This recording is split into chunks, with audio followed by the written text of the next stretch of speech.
Hello guys and welcome back to MicroStrategy Administration course, and in this video you are going to learn how to use the cache, the reporting cache. Okay, and before starting these videos, please subscribe this channel and help us to get 5,000 subscribers, which is really important for us, and it's also going to benefit you, and you will get all the course content, all the videos, without any charge.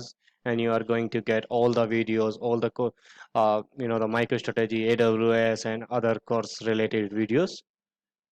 Okay, thank you guys, and let's start our today exercise. And today exercise is to use how to use the reporting caches. And basically, what is the cache? Caching enables users to retrieve the valid report data quickly from the intelligence servers memory instead of retrieving it from the data warehouse. So, of course, if you are retrieving anything or any data from in memory, then it's way faster than retrieving from the data warehouse. So, in this exercise, that's how we are going to use and test or the caching functionality by executing the reports in the developer. So come to complete this exercise, what the first step, just logged into the MicroStrategy developers tool. And with MicroStrategy, you need to go to the project source, expand your project source, go to the administrations, then go to the system monitor, expand your system monitors here. And from system monitor, you can see the cache. We have the three options under the caches, the reports, documents, and the intelligence. And you can click on the reports. So right now, we don't have any cache enabled into our developers tools. If you have any, you can see all of reporting cache here. If you have any, and you just want to delete, you can do it. Just right click them, and then you can just go to edit and then select, and then you can, from the file, you can delete all of them. So our first step to create a reporting cache. So I'm just going to minimize these steps first, and I'm just going to under this project, that's our application, or you can say the project, under my project source MicroStrategy Analytics modules. And then I'm just going to expand this human resource analysis module project, and under this I'm just going to expand my public objects, then going to under reports. And in the reports you can get you can see you can take any reports or anything, that's your plan, that's your choice. I'm just going to select this compensation analysis here, and under the compensation you can find the planning here, and under the planning you can get reports. We have the four reports, basically the three under as in grid reports, and one is the graph reports here. And what I'm going to do, I'm just going to execute this one for my first reports, and I'm just going to click and run.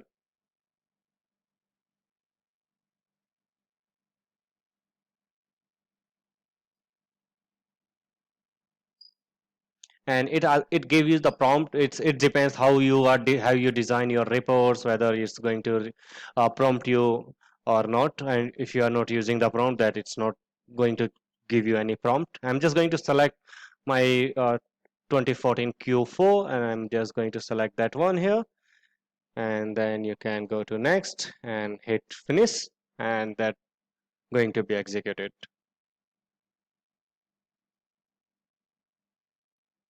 All right, so this is the data, and we are not interested in these videos what's the data and how it's coming into my reports, and how the reports should be generated or created from the scratch, because this is the basically more analyst jobs, and we are also creating the MicroStrategy analyst videos. If you are interested, you can just watch, come to the Tech Hound channel, and you can watch the analyst videos as well from scratch, how to create the reports and the dossier into the MicroStrategy. So I'm just going to close it without saving anything. I'm not interested to save anything here. And then let's go to my same the cache folder, go to reports, and you can see here we don't have anything yet. So what I'm going to do, I'm just hitting F5, and you have to enter F5 or refresh the refresh your developers, and you will get the caching here. Whatever report you have just executed, you can see it here. the report name, then this is my project name, what the status is, and when it was last updated, what's the case, uh, you can see it, case size, your expirations, your type, that's the matching, what's the caching ID. So lot of information you can find from here. If as I just mentioned earlier, you can go to, if you have any other caching created into your developers, you can just right click and delete them, and as soon as you will execute any reports, you get all the caching here. So that was our purpose, and now I'm just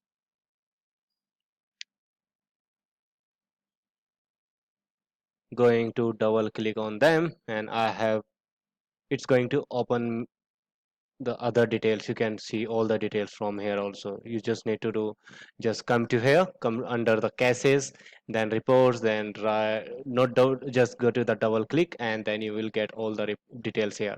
So this is my reports name, that's my project name, that's my caching file locations, and that's name, and what's the size, when it was created, when it was the the expiration date, what's the last updated, who executed these reports, that's administrator credit, and prompt answer. You can get a lot of information from here, right? So you can take the print if you just want to take the print from here, that's also, I'm not going to them, just closing this caching, and I have just closed them.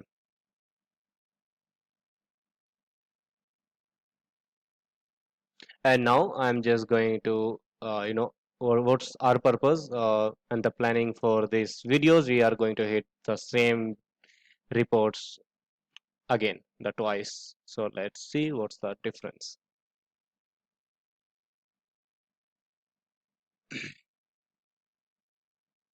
Okay, so it's again, it selected the 2014 Q4, and what's the whole purpose is basically to show you the data, it's coming from the caches, or it's directly going to if we have selected the same, the quarter 2014 Q4, and then you are going to hit here, and then from this tab you can go to the SQL view, and it should show you the report cache used. Yes, it's going to use by from the report cache.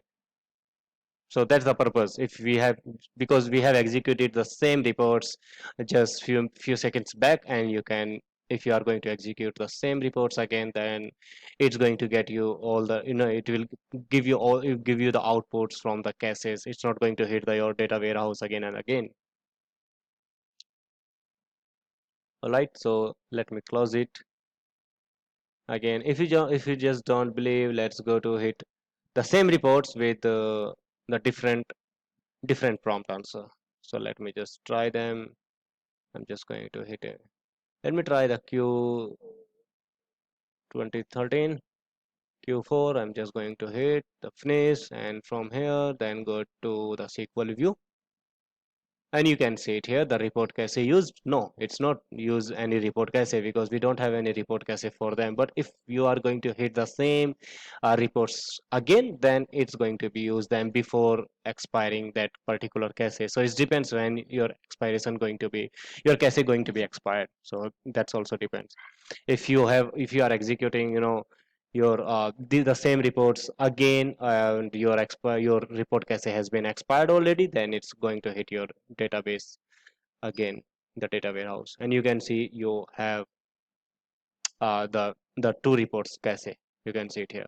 So if you just want to take a look, just hit double click here, and you can see the prompt answer is Q4 and 2013 Q4, not the 2040 Q4, 14 Q4.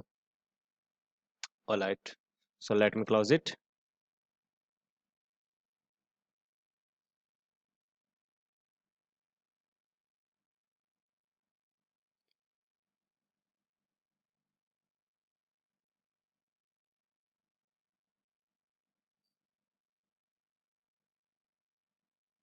And let me just show you one more thing here, and you can see the hit count is also one, right?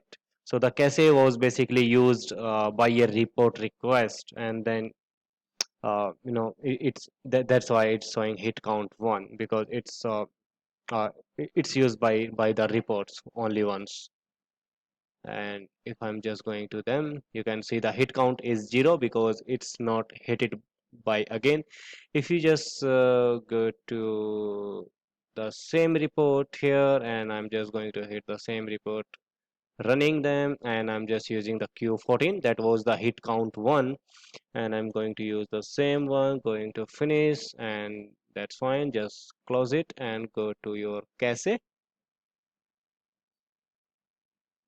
You can say the hit count is 2. So how many time your cache hit by the report, you can see from here, and it's give you the good idea whether your report's going to be uh, you know uh, how many times your reports being executed by the users and how frequently it's being used.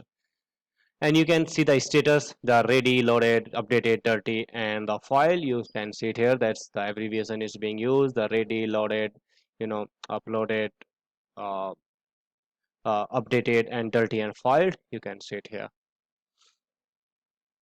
Perfect. So that's how you can use and see with this. Now we will log in into my developer with a different user than the administrator, and we will hit the reports once again, and then we will take a look how it's look like and how uh, you know how it's getting reported. So this time I'm going to log in with these FF demo users into my developers, and then we will take a look how it's look like. So what I'm doing, I'm just trying to execute it with as a different user. FF demo. Uh, okay, let me just close them, and then I'm going to use. So here you need to enter FF demo and the password, whatever password you have, set them for your user. So now I'm just logged in with my FF demo user. I'm just going into the same human resource analyst module, and then under them going to public objects, go to reports, go to your compensation analysis.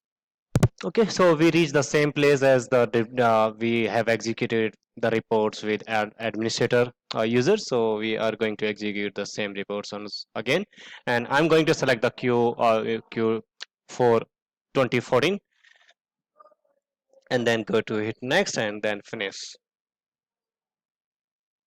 and then just go to your SQL view, and you can see it here. Whether whatever user, it doesn't matter what user you are going to use, but any users that whatever users you are going to use to execute that the same reports with the same options, the prompts and filters, that's going to take the leverage the reporting cases that was created by your first users when the first user executed that particular reports, because the caching parameters are set to share a caches when users select the same prompts answer for a given reports.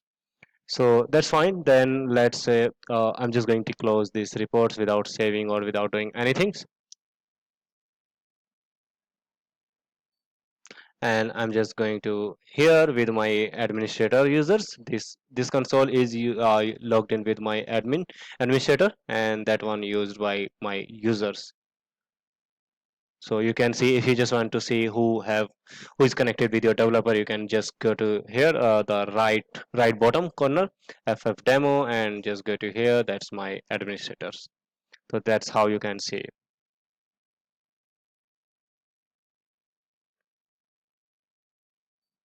All right, so let's just go to here, and then this is my the project name. And what I'm going to do, I'm just going to hit the right click and go to the project configurations, and here you can see the caching options. Under here you can see the caching and how it's going to use, right? So there are a couple of options. You can create the caches per user, create the caches per database login, create the caches per database connection. It depends how you want to create the caches. Right. So we are not going to select any of them, but based on your requirement, uh, you can create them. So you notice that the create cache per users, that option is by default it's not checked, and with these options unchecked, the users can share the caches as long as their privileges, permissions, or the security filters and prompts answer match. So we are not going to do anything else. We are going to just hit cancels.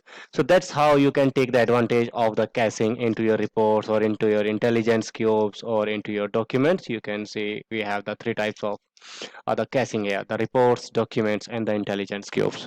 We have not you can see the cache for the our intelligence cube. For our documents we don't have any, and for reports we have two cache for each, and it's going to be executed expired by tomorrow. So this basically caching improve your reporting, your documents, your intelligence cubes performance, and that's why we use them. Okay, guys, and thank you to watching this video. Hope these videos help you a lot to learn the caching into the MicroStrategy and how it's going to improve your, the your infrastructure performance. Thank you. Bye bye. Take care.